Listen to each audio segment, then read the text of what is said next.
In this episode of Valve House, we're going to be putting the manual box in and getting all the reverse lights wired up.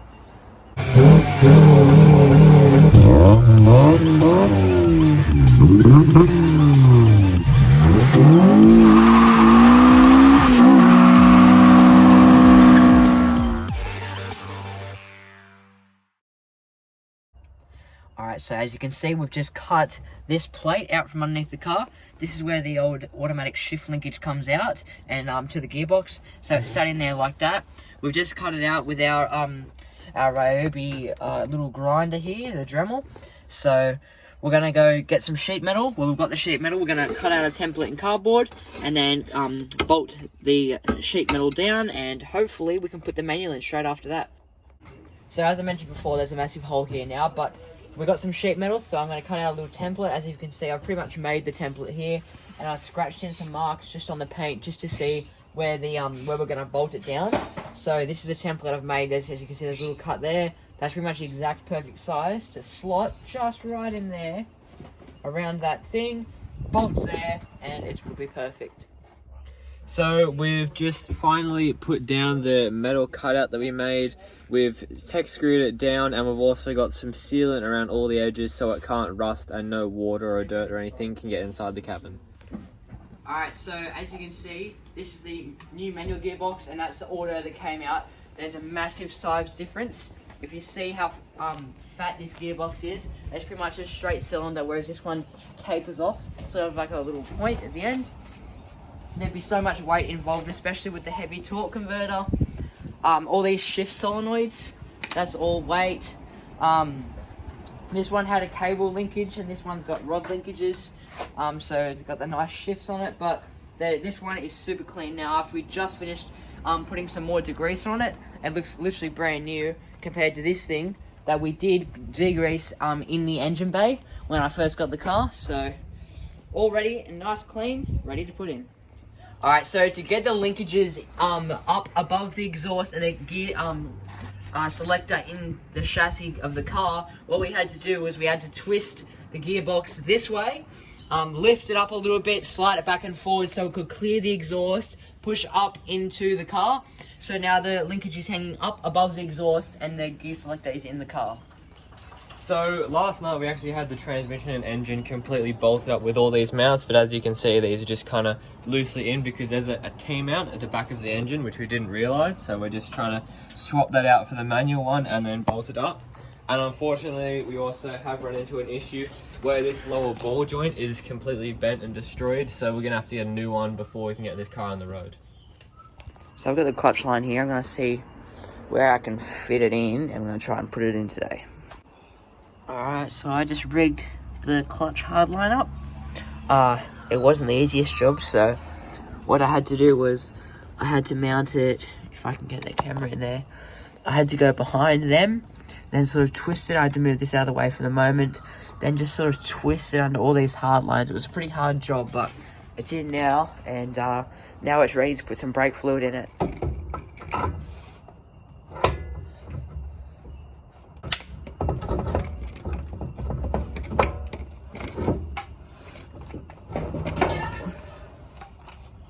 I've just got to put the nut back on, and then we can, tighten everything down and torque it up. Alright, so I'm going to install this fork now. I've got the axle and half shaft tightened down. I've just got to do this end axle nut. That's probably the last thing I'm going to do, but I'm going to pop this in now, and then after that we should be able to do the axle nut, and the wheel can probably go back on.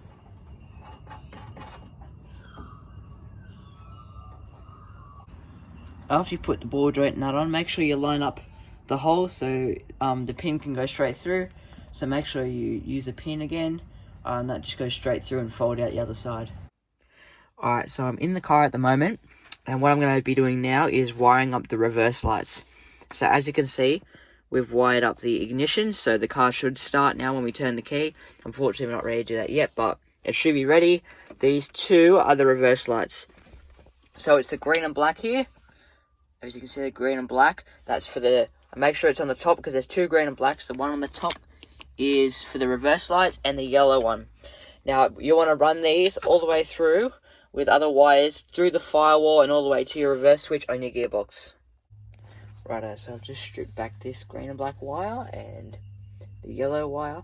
Now I've got to go to the ones in the engine bay and then we can connect them up. Alright, so I just stripped the wires down here and clipped the plug off it. As you can see, that's the plug.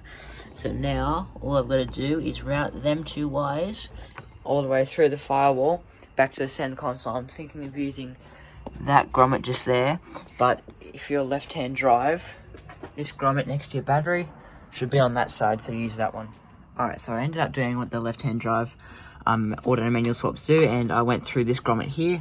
So as you can see, it wraps around, goes all the way back to the gearbox. Obviously I'm going to make it nice and tidy so it's not going to get wrecked at the moment, but as you can see, you just got to push that little foam thing in till it rips just a little bit, and then you can feed the wires through.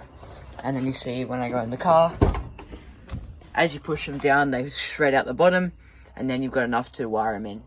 Alright, so I stripped the end of the red and black wires, and then I just twisted them together to the other 2 out of the automatic plug, and I'm going to go solder them now. But for the moment, while I'm waiting for it to warm up, I'm just going to cable tie this out of the way, so you can't see it when the center console is back on. Alright, as you can see, I've soldered them together and taped them up so they're nice and tight. They still aren't cable tied in, but they route all the way through the grommet and inside the car. You can see that they are soldered, taped together.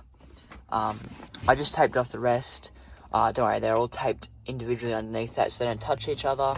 The ignition ones are soldered together as well. I'm going to go ahead and connect the battery and see if they light up. Alright, so the reverse light's lit up, so that means it's time to put the center console back in and piece the interior back together. Alright, so as you can see, everything's tucked away now. All out of the way, the new center console. And that reverse wires go all the way back there, out of the way, so you can't see them. I'm going to go clean this up before I put it in, and then we can pop it in, and it should be good.